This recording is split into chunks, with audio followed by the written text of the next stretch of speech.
Depuis 1664, date à laquelle la Vierge Marie vient pour la première fois à la rencontre d'une jeune bergère du nom de Benoîte, la modeste vallée de la Vence a connu un destin exceptionnel. De vallée de montagne à la vie rude, elle est devenue un moyen d'accès à un lieu perché sur l'un de ses flancs, le sanctuaire Notre-Dame du Lot. Depuis le XVIIe siècle, le sanctuaire s'est ainsi développé pour répondre aux besoins spécifiques de chaque époque.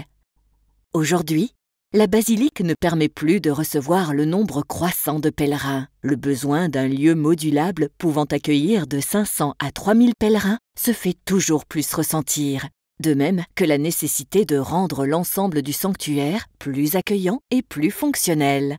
Parmi les 3 projets d'aménagement du site présentés au jury, voici le projet du cabinet Philippe Madec intitulé « Un pas de côté ».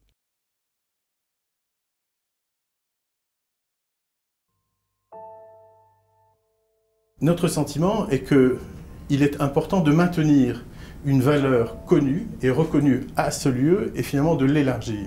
Non pas de venir l'occuper, non pas de venir se mettre en concurrence avec la basilique qui est déjà là, mais au contraire de l'élargir.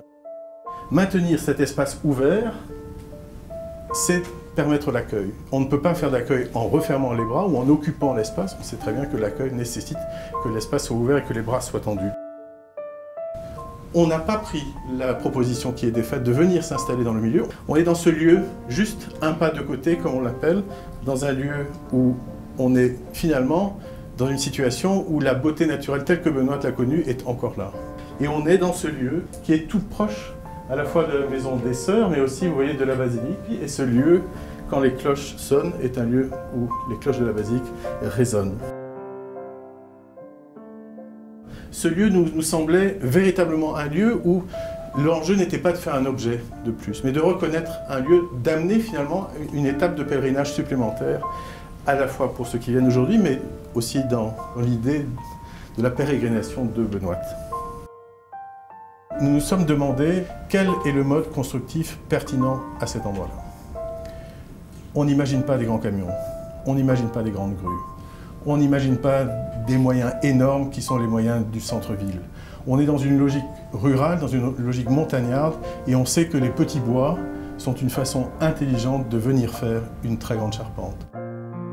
On a repris la logique de Philibert Delorme, de la charpente à petits bois.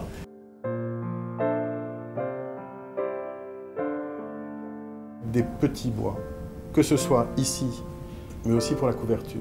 C'est-à-dire que pour nous, les Tavaillons seraient une couverture idéale dans ce lieu, à la fois parce que le Tavaillon parle de la montagne, et aussi parce que voilà, ça correspond à ce type de travail petit bout par petit bout.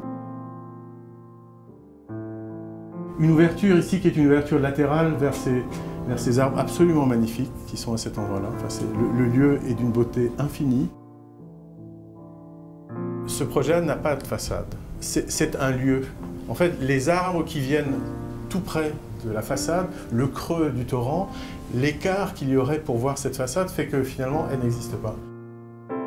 On est en train de faire un lieu d'accueil et un lieu qui apporte une qualité qui n'existe pas aujourd'hui. C'est-à-dire qu'à la fois on retrouve l'origine du lieu et en reprenant cette origine, finalement c'est une originalité qui arrive, qui est différente de simplement le fait d'ajouter un bâtiment supplémentaire.